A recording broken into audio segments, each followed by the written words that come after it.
Advent of Code is a month-long set of programming puzzles that each come in 2 parts. It runs from December 1st to December 25th, which means there are 50 puzzles to complete, and this year I got all 50 Advent of Code stars for the first time, which is super exciting for me. In this video, I'm going to cover the setup I used and how it worked out, my experience with the puzzles, some of the things I learned from completing all 50 stars, and finally how hard I think it is for anyone trying to do this for the first time. This year I set up a lot more ahead of time than I usually do, including tests, benchmarks, flame graphs, and heap allocation profiling. I put all of that into a Justfile just to document it in case other people wanted to look at it, and that's what you're looking at on screen here. I have a whole video going over this, and it's evolved a little bit over the course of the month, but not too much. So how did it work out? Well, far more people forked and cloned my repo than I expected. I don't feel like I presented it as something to copy in my original video since it is just my personal setup, but many people did regardless, and many of those people found the setup useful. As a takeaway for next year, I think I'm going to build a separate repo that people can easily clone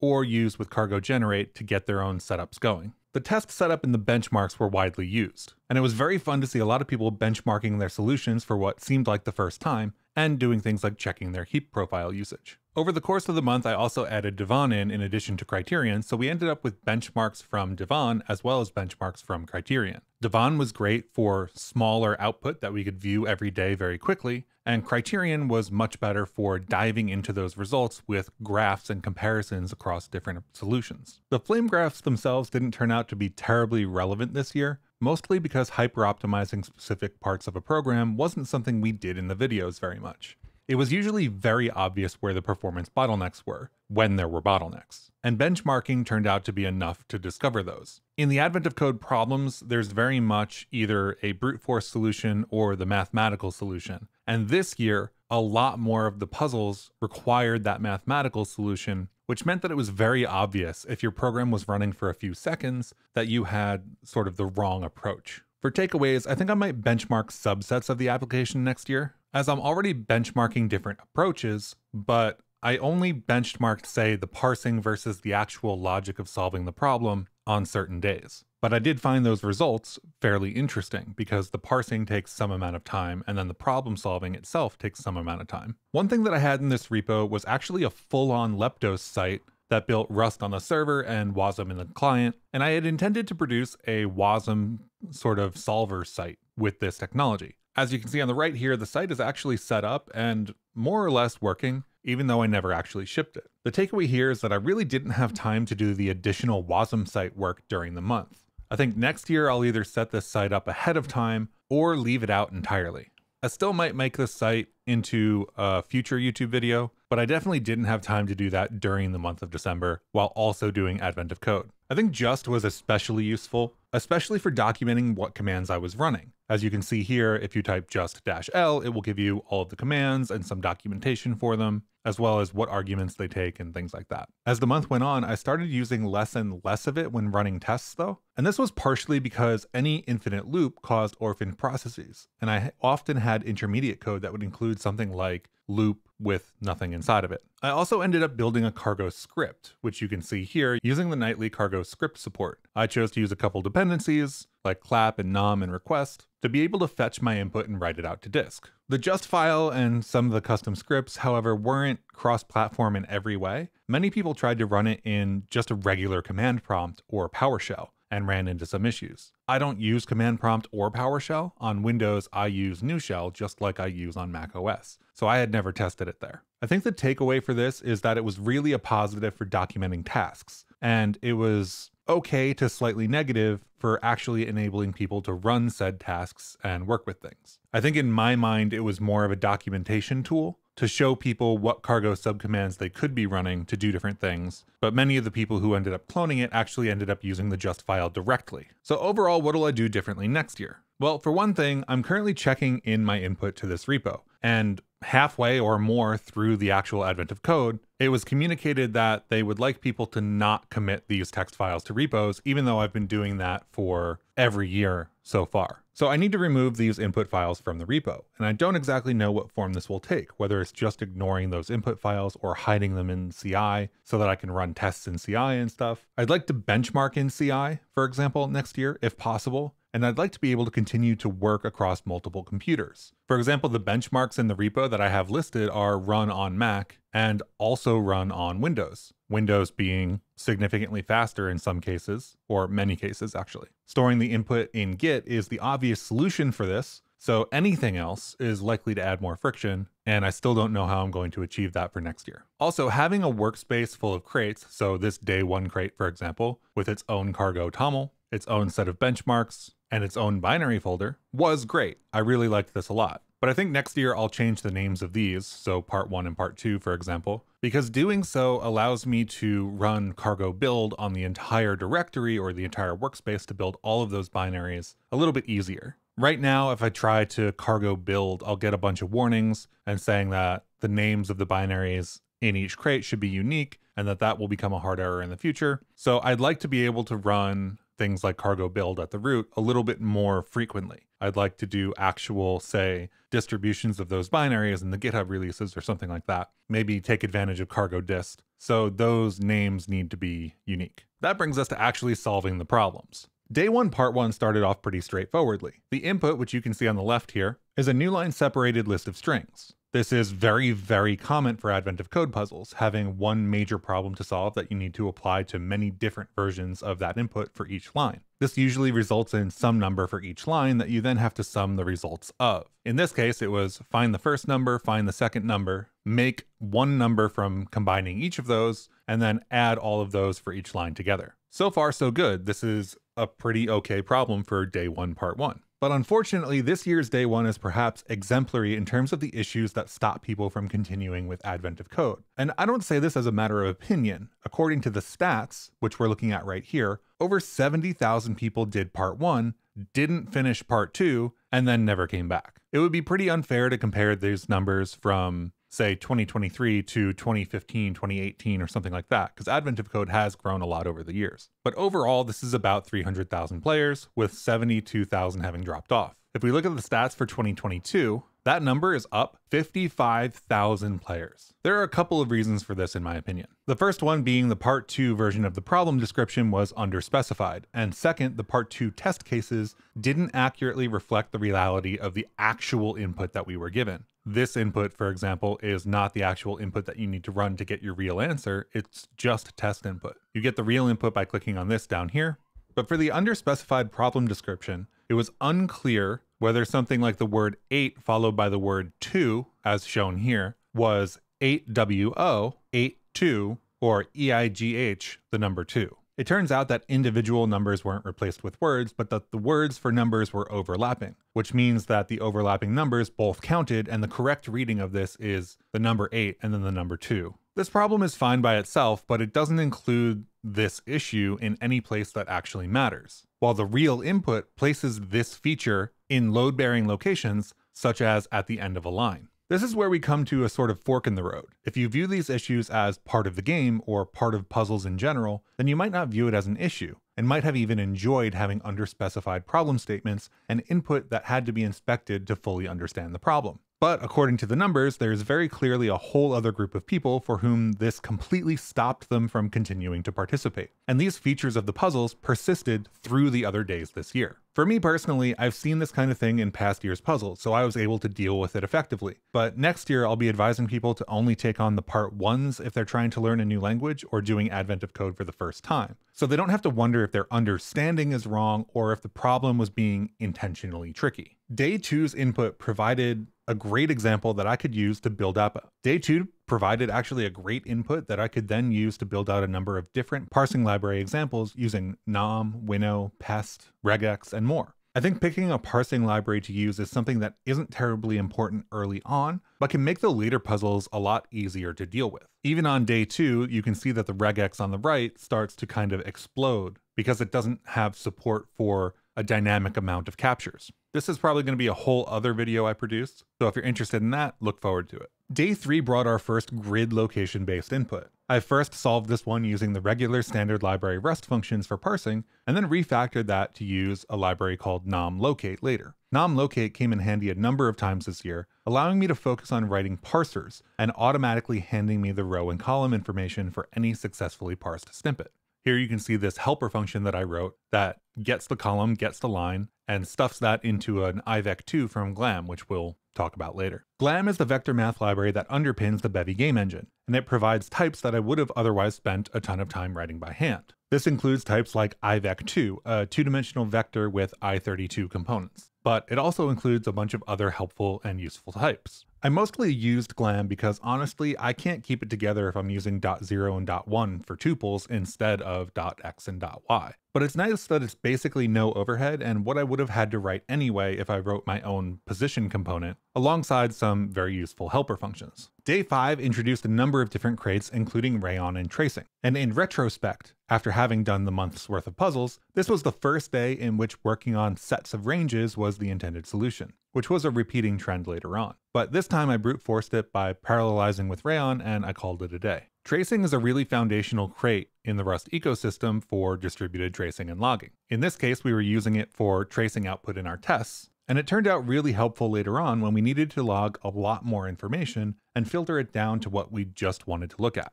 I found myself using the bool then sum combined with filter map pattern quite a bit this year, which is interesting because I feel like I don't use it that much during the year when I'm writing other Rust programs. It is a lovely function though, especially combined with filter map. Then sum in a filter map allows you to test a condition, and if that condition is true, return a value of your choice. Otherwise, skip that item. So in this case, we're using that to do a mathematical calculation, testing to see if that distance is greater than some other distance, and if so, returning the distance we calculated, otherwise returning none, which filters it out of this filter map. So when we count, we only get the distances that are greater than the record distance. On day 7, I found myself using miette more, which is interesting because I set up ahead of time a custom error type using miette inside of every single day. And in this case, I ended up actually using that, but in most days I ended up not using that. The combination of miette and this error makes building up custom errors and then using the question mark operator to handle those errors significantly nicer than it otherwise would be. So when we have to take in these characters and convert them into cards, I get to define my own card from car error and pass back the invalid character error with the invalid character in my try from implementation. Then when we use that later, we can collect that into a result of results and use the question mark operator if anything failed. Bubbling up these errors through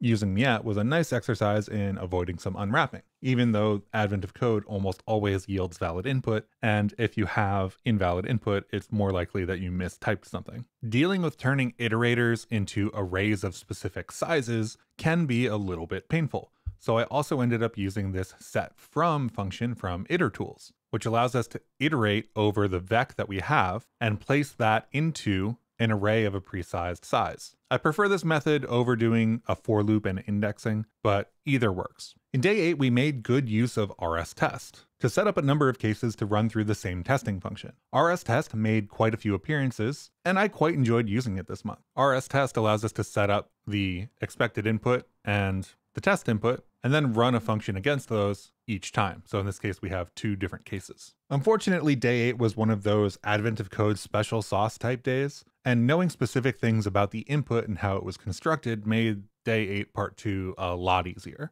I found day 9 by contrast to be pretty fun. My initial solve was pretty straightforward using tuple windows from Itertools. I then refactored that into using a standard iter successors based approach. Standard iter in the standard library has a number of functions that probably get overlooked by many people due to their location in the standard library documentation, but the functions are very useful. In this case, we used successors to build up an iterator and then collapse it back down. But standard iter also includes once, repeat, and zip. Switching it up from successors, there was an optimization for day 9 that involved using a single vec to store all of the results in. We can take advantage of from function, another function from standard iter, and a crate called lending iterator, which provides the missing Windows mute function. This allows us to keep all of our data in a single vec as we iterated over the windows to solve the problem. I found this one very fun to write up, even though I probably wouldn't use lending iterator outside of Advent of Code. I feel like day 10 flowed very well from part 1 into part 2. Part 1 involved finding a loop of pipes, and part 2 involved finding the tiles that were inside of those pipes. I was able to lean on a graphics algorithm called point-in polygon that functions a little bit like ray tracing. I greatly enjoyed building a ray tracing renderer last year, and this was a bit of fun for me. It was, however, very much a day that would have been difficult if you didn't figure out which algorithm to use, or an algorithm.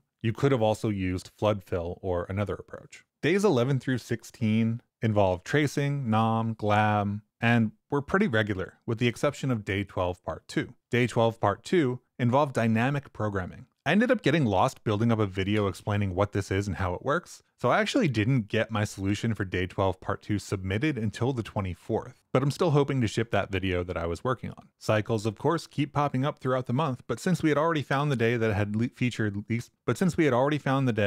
featured least common multiple, I was at least on guard for it to come up again, and cycles did keep coming back. The cycles problems were definitely not my favorite to work through though. Day 14 turned out to be a little bit like 2048, which is a game I've built in the past, involving rocks shifting up, right, down, left, and of course, cycling. Day 17 brought us into pathfinding, which is also a common recurring problem type. It feels a little bit like the problems are starting to skew closer to pathfinding, but in a way that prevents you from using a pre-written pathfinding algorithm year over year. I'm not really sure how I feel about that. On one hand, it's frustrating to know the solution for a day and not be able to apply it cleanly without feeling like I'm hacking the algorithm into place. But on the other, they're all just puzzles. And I'm aware already of how Advent of Code likes to sort of tweak things to be special. Day 18 was effectively two completely separate inputs for part 1 and part 2, and I really wish it had been actually two separate inputs. The hex code you can see in this test input isn't used in all in part 1, but it's the only part of the input used for part 2. I saw a lot of people get tripped up on having input that wasn't relevant for one of the parts, and I also just kind of wish the hex colors had been used for coloring something. That would have been fun to visualize at least. Either way, this was a day where the part 2 solution could have potentially been used for a previous day as well. Day 19 was one of the few solutions where the answer could be to pass around ranges instead of actual numbers. And it felt like the beginning of the set of implement these rules kinds of days, or what becomes the implement an interpreter kinds of days, which day 20 also was. Next came a couple of pathfinding-ish days, including day 21, which was easily one of the most look at this input for the magic approach days. As you can see, if I zoom out here and you see this diamond form in the input, which apparently means it's quadratic. I was able to eventually work through this, but it was mostly figuring out that we had to actually solve this by creating a sequence and then solving the quadratic equation for that sequence. And while I didn't have a ton of fun while I was actually doing this problem, I do appreciate the knowledge that I gained from doing it. Day 22, however, involved a bunch of brick towers. And instead of solving the problem, I chose to take about an hour to an hour and a half to actually visualize it in general, as you can see here. I actually ended up turning this into kind of a cozy game where you can rotate this tower and remove blocks and watch them fall. And I'm planning on putting that on itch.io and potentially Steam later. I would have liked more problems that we could visualize like this because I have a lot of fun doing it, but I don't think that's really what Advent of Code tends to lean towards. And finally, on the very second to last day, on day 24, we got to hailstones. Hailstones was a tough one, and most people seem to bail out and call out to Z3 or another larger systems of equations solver. That approach doesn't quite match with why I personally do these problems, so I tried to move forward by figuring out a linear algebra-based approach for part 2, which honestly took me, I think, like 6 hours. This was easily the day that I spent the longest amount of time on. Since we had already solved some of these similar kinds of problems earlier, I let ND-array linalg do the solving of equations, since it took me ages to even come up with the right equations in the first place. And as with every year, the final day, day 25, was only one part and fairly light. I did some research to find an equation that would work, and while doing research, I came across a crate that actually implemented the algorithm that I was researching to try to implement myself. So it was day 25, I let myself use that implementation and closed out my Advent of Code with all 50 stars for the first time. I mentioned a few crates that I picked up during the month, but here are easily the most useful collection. First, we've got nom, and nom is a parsing library that I used almost every single day. Some days it was overkill, and some days it was invaluable, but every day it was useful. I highly suggest that anyone doing Advent of Code pick up a parsing library, even if you don't use it on the easier parsing days. Nom itself is very stable and comes with an ecosystem of crates, for example nom_locate, which allows us to include the location in our input type. This was extremely useful for any day that we had a grid or had to find the positions of something inside of a grid of input, because it meant that I could write the same parser I always did and then just pair it up with wherever it was located. Itertools then is a collection of functions that extend the built-in iterator functions using an extension trait.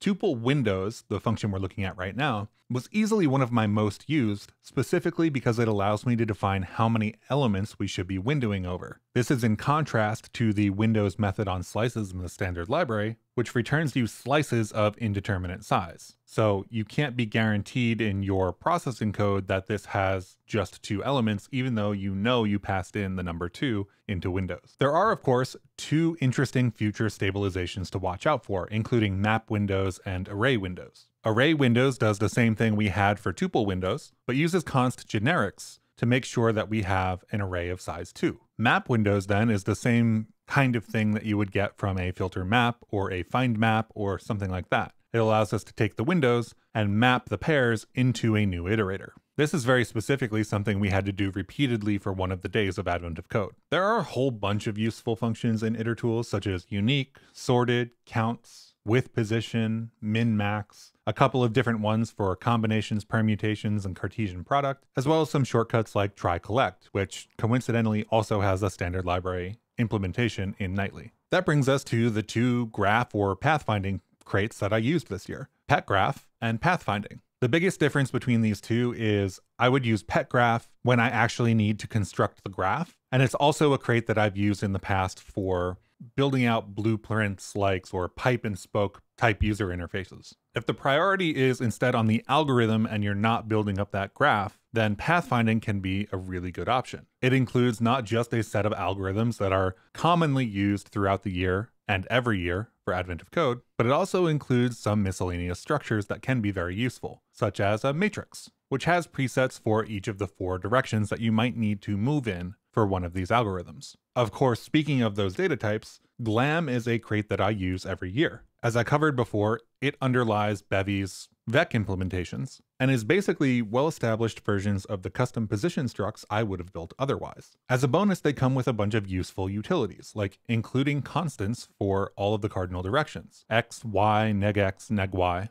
implementations of mathematical traits like add and multiply for other ivec2s that will add and multiply component-wise, and even support for swizzling, which, if you're not aware of swizzling, it is basically being able to take the components of a vec and output them in any order in any combination that you would want. For example, if you have a 2-dimensional vector, you could have xx or yx to reverse the positions, or some random xy xx combination if you needed it in a vec4 format. Swizzling is notably useful, especially when dealing with problems that require odd coordinate systems, like the bricks problem this year that used a z up system instead of a y up system. Num is a crate that I wish I used a little bit more. It has a bunch of utilities for dealing with numbers, but also specifically for Advent of Code. This is where you can grab your least common multiple implementation for next year when the next LCM puzzle shows up. The next crate I'm going to talk about, tracing, might sound a little bit odd to use for Advent of Code. After all, we don't have a live running system like a web server, but the tracing crate allows filtering logs when you run your program. This means that if I only care about, for example, checking the combination of Galaxy 10 and Galaxy 12, then I can drop this environment variable in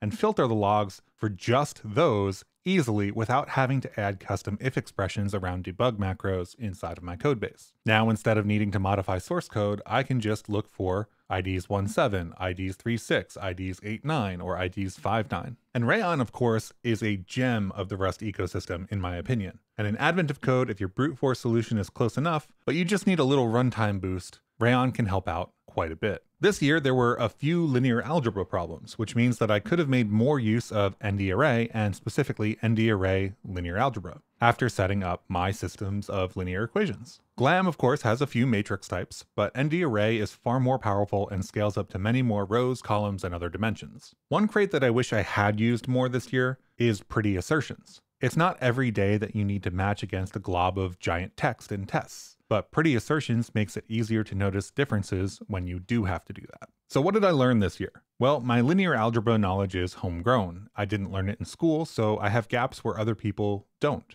when approaching these problems. I think for next year, I'll put in a little bit of time into learning how to set up systems of equations and using ND-array specifically and ND-array linalgebra to solve those equations. Point in polygon is something that I kind of knew about, but had not really ever used. So I'm glad Advent of Code gave me an opportunity to get more acquainted with this algorithm. Similarly, I wasn't really familiar with the names of the shoelace algorithm or with Pick's theorem. I ended up kind of stumbling into using these after doing some random research on the internet. But now that I know the names of them and I've used them in practice, I should be able to call on them again when I need them. Of course, in typical Advent of Code fashion, there are some sort of Advent of Code specific things that I also learned, such as using ranges to process all possible options at a single time, which was used a couple of times this year and I assume will be used again next year. Similarly, if something looks like it cycles in Advent of Code, the input is probably crafted to be amenable specifically to using LCM on the cycle counts to get to the result. This is something worth remembering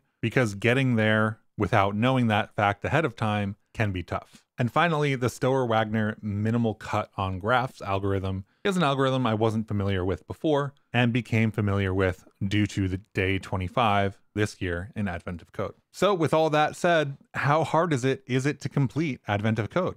And personally, I'd like to split how hard it is into two parts. All of the part 1s go in one category, and all of the part 2s go in a second category. The part 1s are generally brute forceable. If you read the instructions and write out an implementation, you can, for the most part, come up with a solution that works without any specialized knowledge. This is why next year, I think I'll be suggesting that anyone using Advent of Code for learning a new language, or doing it for the first time, only commits to doing the part 1s. The part 2s scale up in difficulty quite a bit, and it's not often a scale up in difficulty in the sense that it's harder to program or that you need to do more work. It's a scale up in difficulty of the cliff form, where if you don't already know the proper algorithm to use, you're basically out of luck. If you don't already have the prerequisite knowledge, you will not make it through all of the part 2s. In some cases, this even means ignoring the problem as presented and looking at the input to define what feels like magical properties about how the input was constructed for the puzzle. This then leads to a possible solution that wouldn't have worked otherwise or in a generic way. There are also a set of Advent of Code specific tricks that reoccur every year, like cycles problems being amenable to using LCM, that repeated players can recognize and thus complete quickly. But someone who doesn't know the trick will spin their wheels on for hours trying to find a generic solution to a problem that doesn't have one.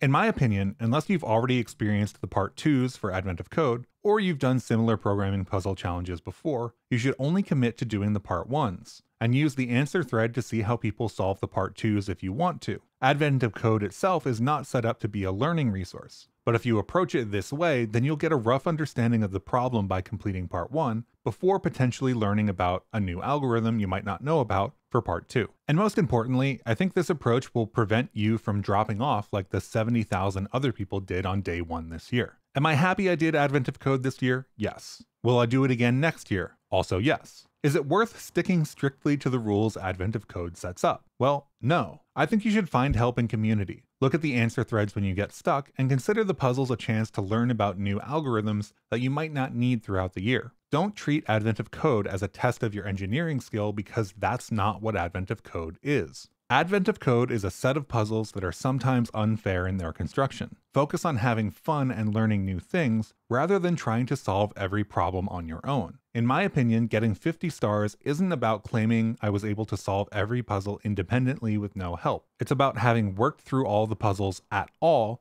had some fun, and learned some new things along the way. That's it for me. I'll see you for Advent of Code next year.